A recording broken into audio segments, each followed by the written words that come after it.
Has COVID affected climate change?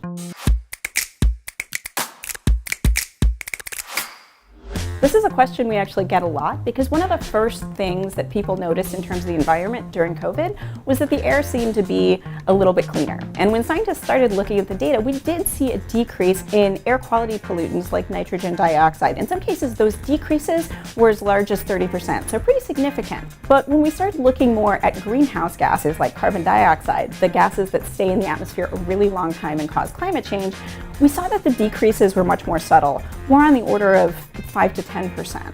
That's because the shorter-lived air pollutants that are harmful to human health are emitted more strongly from things like traffic, while the climate polluters, like carbon dioxide, come from things like power plants. And during COVID, while we weren't driving as much, going into the office or meeting up with friends, we were still heating our homes. We were still using air conditioning during the summer. So those decreases in the gases that cause climate change were much more subtle. So has COVID affected climate change? The answer is a little bit. We saw small decreases in emissions of greenhouse gases like carbon dioxide and methane, but they continued to build up in our atmosphere, much like in any other year. That means that we all have to continue to work hard to reduce emissions of those gases if we really want to turn climate change around.